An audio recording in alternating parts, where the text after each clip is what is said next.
नमस्कार दोस्तों, मेरा नाम है प्रदीप चौहान।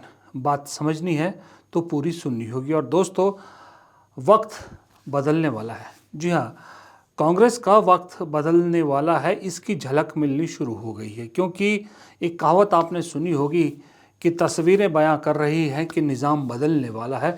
तो कांग्रेस के अंदर कुछ तस्वीरें ये बयां कर रही है कि दरअसल कांग्रेस का निज़ाम भी बदलने वाला है। मैं आपको दो तीन चीज़ें दिखाता हूँ। पहले ये तस्वीर देखिए, वीडियो देखिए। ये राजस्थान की कार्यकारिणी की बैठक है, जो राजस्थान प्रदेश कांग्रेस कमेटी की। अब मंच पर ज़रा ध्यान से देखिएगा। इसमें आपको दो चीज़ें बिल्कुल क्लियर दिख रही हैं। पहली बात तो ये देखिए कि स्टेज में सेंटर में कौन बैठा है। सेंटर में बैठे हैं सचिन पायलट। और सेंटर में कौन बैठता है? जो सबसे इम्पोर्टेंट नेता होता है। प्रदेश अध्यक्ष गोविंद सिंह डोटासरा साइड में बैठे हैं।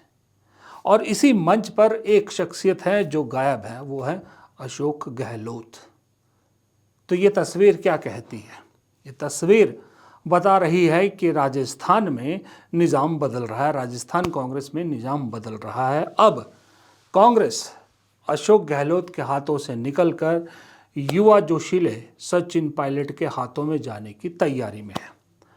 सचिन पायलट जो इतने सालों से इंतज़ार कर रहे थे, शांति से अपनी बारी का इंतज़ार कर रहे थे। पिछली बार उनसे वादा करने के बावजूद उनसे जो वादा किया गया था वो पूरा नहीं हुआ, नाराज़गी दिखाई, लेकिन एक प्रियंका गांधी के कहने पर पार्टी नहीं छोड़ी। अब लगता है निज़ाम फिर से उनके हाथ आने वाला है, क्योंकि तस्वीरें बहुत कुछ बयां करती है और बॉडी लैंग्वेज पॉलिटिक्स में बहुत बयां करती है। आप की पोजीशन किसी बैठक में क्या है, होर्डिंग में आपकी फ़ोटो कहाँ है, ये आपका कद बताती है राजनीति में। तो फिलहाल इस बैठक में कद एक ही आदमी का सबसे बड़ा दिख रहा है, वो है सचिन पायलट। और सचिन पायलट डिज़र्व भी करते हैं। सचिन पायलट बहुत लंबे समय से जनता के बीच में लगातार, सत्ता में थे तब भी, सत्ता में नहीं है तब भी, लगातार जनता के बीच में जुड़े हुए हैं। और इस बैठक में सचिन पायलट ने बाकायदा लोगों से कहा भी है कि बीजेपी इस वक्त राजस्थान में कमज़ोर स्थिति में है, हमें एकजुटता दिखाकर आने वाले पंचायत चुनाव में अपनी ताकत दिखानी होगी। यही एक नेता की निशानी भी होती है कि नेता मोटिवेट करता है, अपने वर्कर्स को मोटिवेट करता है, अपने वर्कर्स को एक उम्मीद दिखाता है कि हम हारे हैं तो क्या हुआ, अगली बाजी हम जीतेंगे। ये एक अच्छे नेता की निशानी होती है। और अच्छा नेता निज़ाम में सबसे ऊपर होना ही चाहिए, तभी आपकी राजनीतिक यात्रा जो है किसी पार्टी की आगे चलती है, पूरी होती है। दूसरी तरफ आइए बिहार में सड़कों पे ये तीन युवा चेहरे आपको दिख रहे होंगे। कुछ लोग कह रहे हैं कि ये दरअसल एक लिमिट तक ही जाएंगे, क्योंकि इन्हें आगे बढ़ाएंगे तो जो सहयोगी हैं राष्ट्रीय जनता दल, वो नाराज़ हो जाएगी, क्योंकि उन्हें ये चेहरे पसंद नहीं हैं। लेकिन जिस तरह से राहुल गांधी ने इन तीन चेहरों को, युवा चेहरों को छूट दी है, वो तो ये अपने आप में बताने के लिए काफ़ी है कि बिहार में भी कांग्रेस का निज़ाम बदलने वाला है। प्रदेश अध्यक्ष अखिलेश सिंह हैं अभी, लेकिन अखिलेश सिंह के चेहरे पर इस यात्रा को लेकर जो मायूस की, जो नाराज़गी है, वो किसी से छुपाए नहीं छुप रही। कल पत्रकारों से बातचीत में भी उनकी वो नाराज़गी कहीं ना कहीं दिखी। बिहार को लेकर दिल्ली में होने वाली बैठक को रद्द होना, ये भी अपने आप में एक साइन था कि दरअसल अखिलेश यादव नाराज़गी दिखा रहे हैं या हाईकमान के खिलाफ बगावत का ऐलान कर रहे हैं। लेकिन हाईकमान ने जिस तरह से हरी झंडी दी इस यात्रा को, कन्हैया कुमार की इस यात्रा को, और साथ में पप्पू यादव को सपोर्ट सिस्टम के तौर पर चलाया है, वो साफ बताता है कि अखिलेश प्रताप सिंह को दरअसल लाल झंडी दिखा दी गई है। तो बिहार में भी निज़ाम बदलने की कगार पर है कांग्रेस का। अब आइए असम में जिस तरह से लगातार गौरव गोगोई और हेमंत बिस्वा शर्मा के बीच टकराव बढ़ता जा रहा है, उसका एक ताज़ा उदाहरण है कि असम कांग्रेस के एक प्रवक्ता को असम पुलिस ने गिरफ्तार कर लिया, क्योंकि उन्होंने एक सोशल मीडिया पोस्ट पर मुख्यमंत्री के खिलाफ कुछ लिख दिया था, टिप्पणी कर दी थी।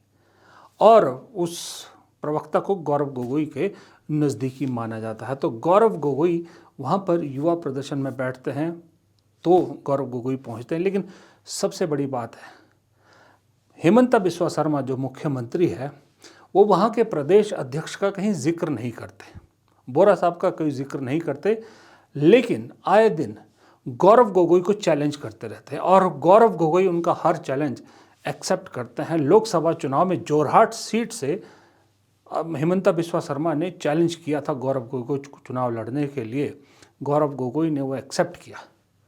हेमंत बिस्वा शर्मा अपनी पूरी कैबिनेट लेके वहाँ पर बैठ गए थे, उसके बावजूद गौरव गोगोई को नहीं हरा पाए। गौरव गोगोई ने करारा जवाब दिया हेमंता बिस्वा शर्मा को। आजकल हेमंता बिस्वा शर्मा गौरव गोगोई की पत्नी को लेकर, आईएसआई के साथ उनके संबंधों को लेकर रोज़ाना कुछ ना कुछ कहते रहते हैं। अब दावा कर रहे हैं कि सितंबर तक वो बहुत कुछ कहेंगे, इन्वेस्टिगेशन चल रही है।